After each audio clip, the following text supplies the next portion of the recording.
friends, and welcome to my new channel. Brand new, this is my first video, so be kind. I don't know how to edit or anything like that. But today I wanted to show you how I'm going to trim the Radiant Wise Spirit Tarot Mini. This is a new deck from Los Scarabeo, and I'm gonna trim it for you today, for me, and show you. So this deck has this beautiful soft coloring that most people really seem to enjoy. The Radiant Wise Spirit is a standard size deck. It has a much glossier cardstock. This is, and it's borderless. This is the mini. It is 2 inches by 3 1/4 inches.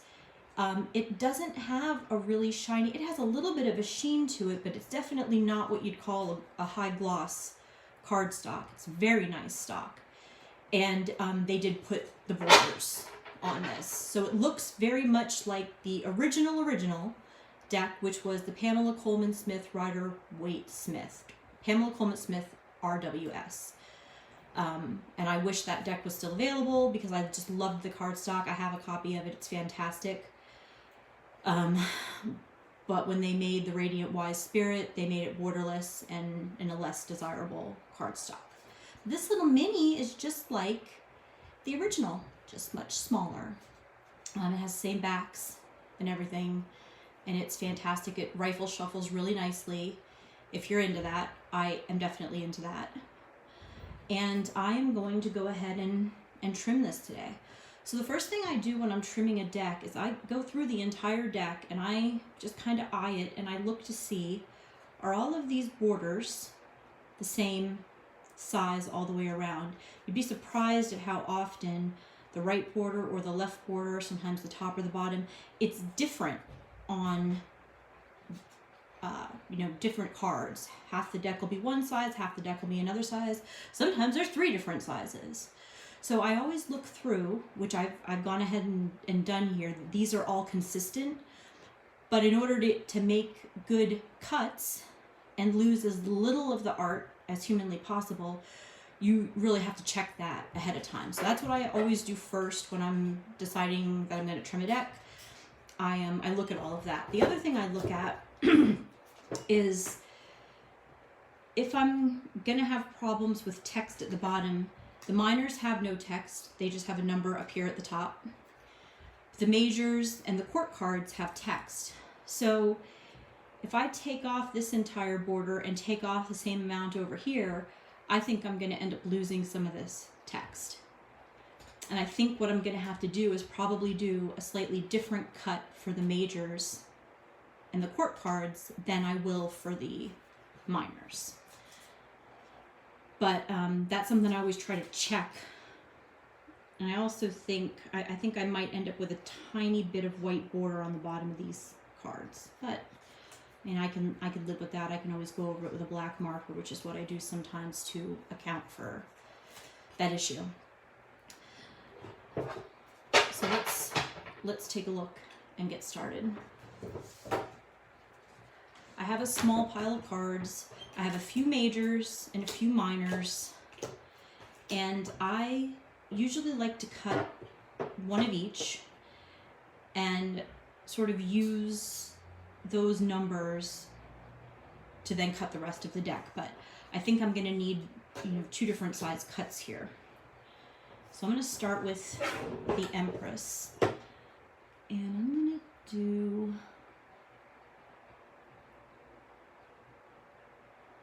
let's start with an 8.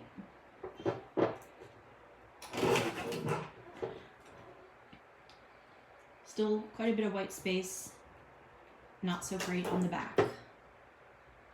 Let's try an 8.1. Much better. Still quite a bit of white on the back. Let's see if I can take off just a half more. No text lost. Very, just the barest thin little bit on the back is left. I can live with that. I mean, that's going to be okay.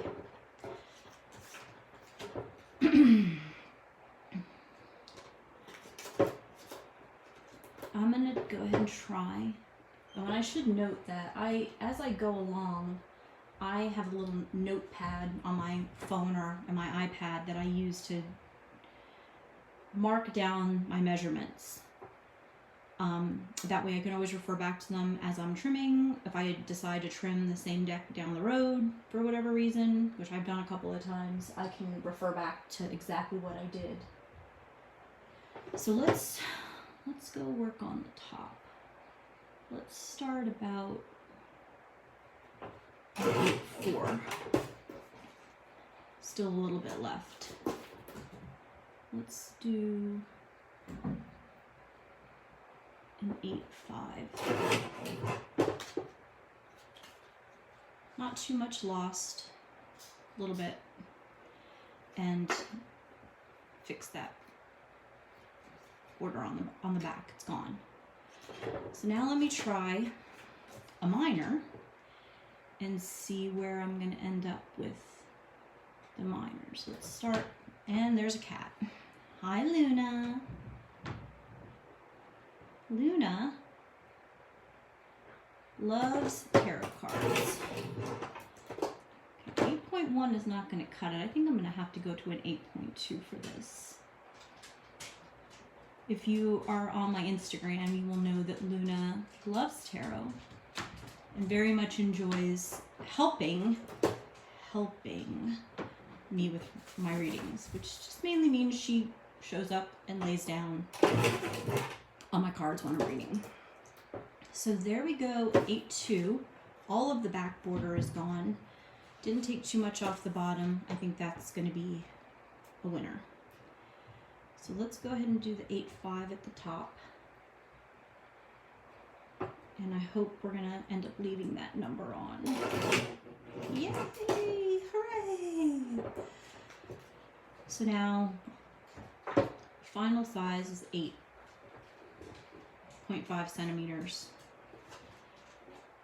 Sorry, 7.5 centimeters. I'm using the 8. What I can see when I go through and what I mark on my notes is that it was the 8.5 mark from this direction, what I can see, but that makes it actually 7.5 centimeters. So that is fantastic. So that makes the deck just a hair past 3 inches. And then I'll see what it looks like when we take the sides off. So I don't think it matters too much which one I start with over here, to be honest. Let's see. Let's start with a 5.2 and see what we think about. And again, when I say 5.2, I realize going from this direction, that's not really correct, but it's what I can see, and that's how I make my notes. 5.2, not enough. Let's do 5.3. And that did it. That's got everything off on that side. So that's great.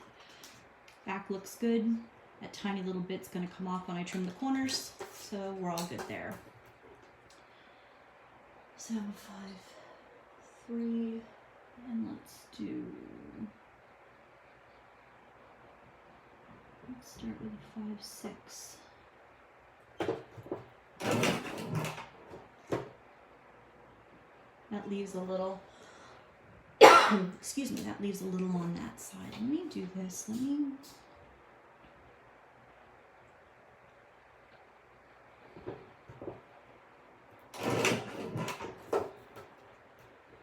Let's see what a 5.6 looks like with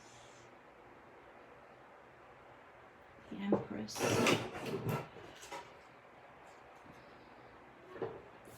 That looks pretty good, but I think I can afford to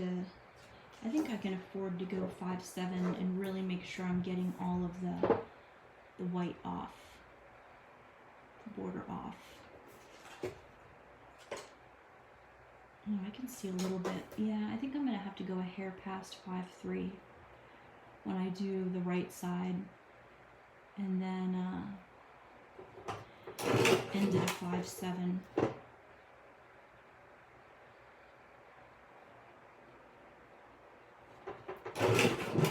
Alright, so that's that. And let me, is there still a little bit of white on that one? I think I'm gonna have to go a little past 5'3" when I do these. But it is all about trial and error, and so I usually try to go through and really start with the smallest card. If there is a significant difference, and there are cards that are actually have a smaller art frame, you know, than the others. That's the easiest way to do it. But these are fairly consistent, although there does seem to be some very slight variation. And there you have it. They're the same size now. So I'm going to go through what I always do once I've locked in my measurements. Since I have two different measurements for two different groups of cards, I'll go through the deck and I'll sort them all out. I'll get all the cards that have one set of measurements, all the cards that have another set of measurements, and I'll separate them. Then I'll go through and I'll cut all the bottoms, and then all the tops, and then all the sides. And the reason that I do that is because it's a lot easier to remember one number, one set number in your head. And you can even make a guideline if you want to on your cutter. If you're using a guillotine style cutter, you can make a guideline. I find I make a lot less mistakes if I do one complete set of measurements first, all the bottom, then I go through and do all the top, all the right, all the left.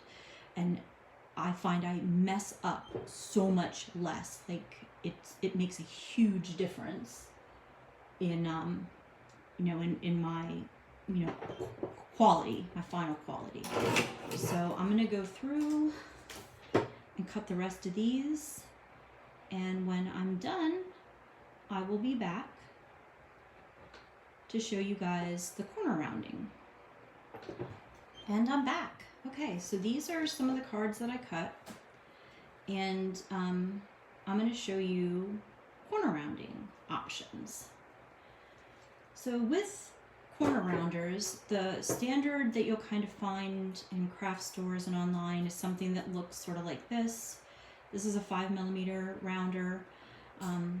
Also, you can get 4mm, 7mm, 10mm, other common sizes. Most cards, when you buy them, are usually around a 4 or a 5mm. So if you're into that, you can go with something that size. If you like a much wider, like much more almost oval shape, you can use a 7 or up to a 10. I'm not a fan of that style, so it's kind of up to you how you want to do that. What I actually like even better than these is my little 2mm corner rounder, which looks like this. This was marketed when I bought it as something for people to use on their business cards. Didn't know a lot of people rounded the corners on their business cards, but this was, quite a bit more expensive, not outrageous, but I use it all the time. This is just my favorite. So when I'm rounding and I'm using the 2mm size, this is technically the top and this is the bottom. And if you face it downward, the little bits fall out the bottom onto the surface, then I can take them to the trash and get rid of them. But I actually like to turn it right side up, because then I can see if I have it centered properly here. And when it comes out, it's a much more narrow.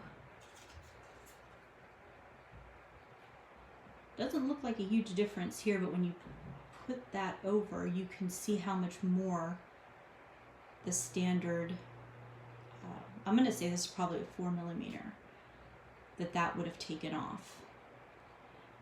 And I like just the very tiny bit of rounding. So the 2mm works fantastic for me. I just love it. It also, when you have cards, let me show you what I mean. When you have a card like the Hanged Man, where the lettering goes all the way across, and really no matter what you do, if you trim these corners, you're probably going to lose a little bit of text. But with a 2mm, you don't lose much. So that just took off the very little tiny bit off the X, not too bad. And I really like that. If I was to use a 4mm or a 5mm on this, I'd probably lose a lot more text and possibly some off of that side as well. So, and Madame Luna is over here in the corner playing with boxes. So that's what that noise is in the background, if you can hear that. So now I'm going to go ahead and go through and finish these. And then I will be back again in a moment to show you how I finish off the deck, making sure all the edges are even, sanding, etc. So be right back. Okay, and I am back. So this is the finished, somewhat finished, mostly finished product. The corners have all, the cards have all been cut, the corners have all been rounded.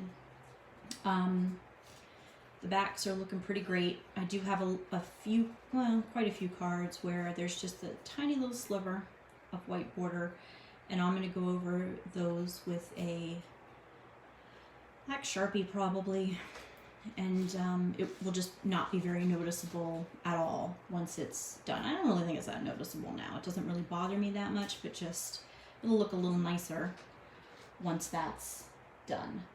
Madame Luna is still in the corner, chewing on things in a box because she loves to be involved in everything.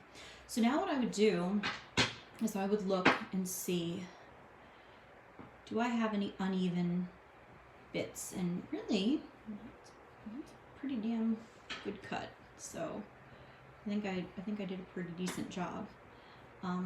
It's really smooth. Let's give it a rifle test.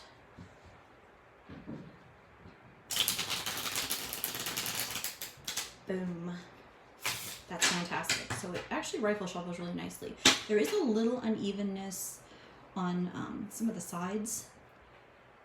Just a tiny bit. I mean, it's a pretty good, consistent cut. I can't even begin to tell you the difference cutting with a guillotine cutter versus when I used to cut with scissors. I've probably cut close to 50 decks now, maybe more. And I would never go back to scissors. I just can't get the type of consistency from scissors that I get from the guillotine cutter. And if I, decide I want to take just the tiniest sliver off, I can do that very easily with a guillotine. That was always a struggle to kind of get started at the beginning, and I would never really get good consistency with scissors. So when I sand, I use these little sanding pads with just a little bit of foam on the back.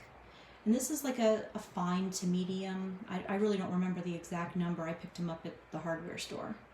And the reason I like these so much is because you can bend them back and get a really nice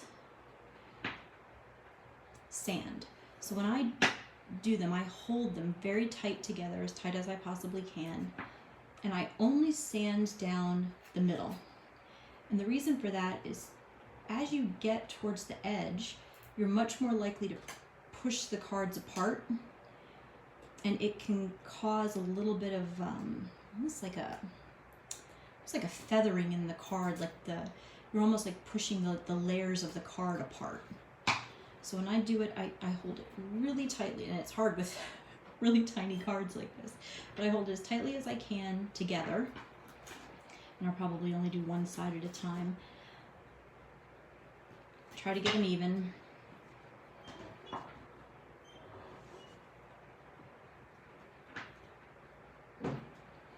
And then I would sand just down the middle. and just take off a little bit of any uneven areas. And then I hear you say, but what about the edges?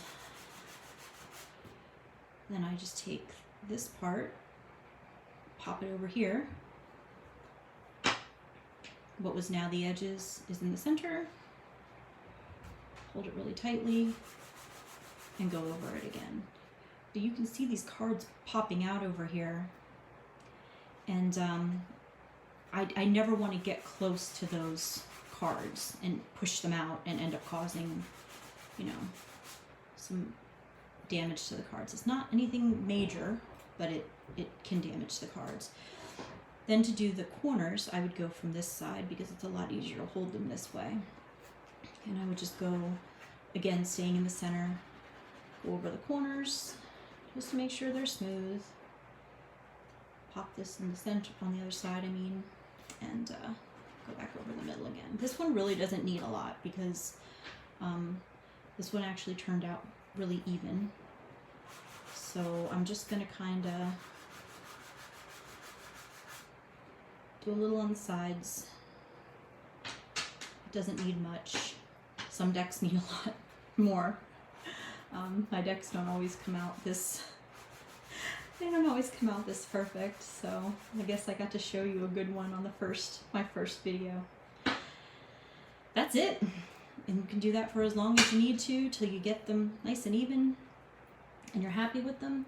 And add bonus to this deck, and I really hope it's going to work. I think this is going to fit in a Chimes tin. This is the tin I usually keep in my purse.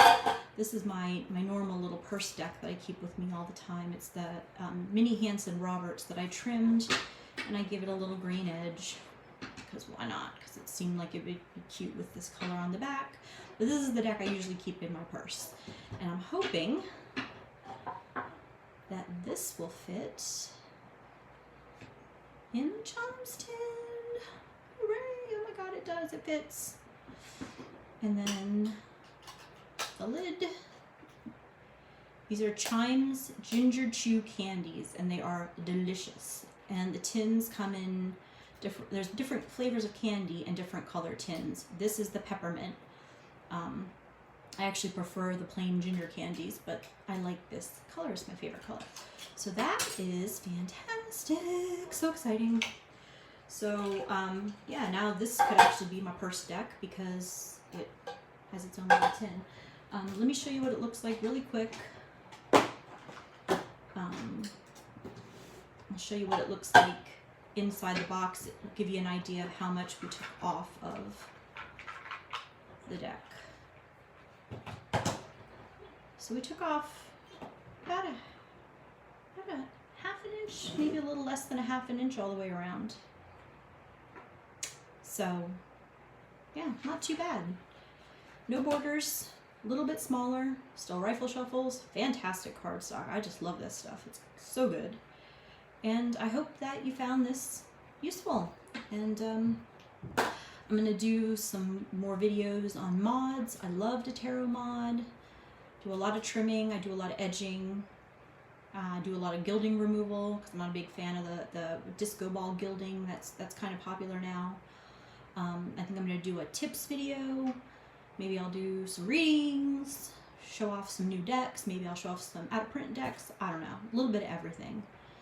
So if you've come over from Instagram, leave me a comment to say hello.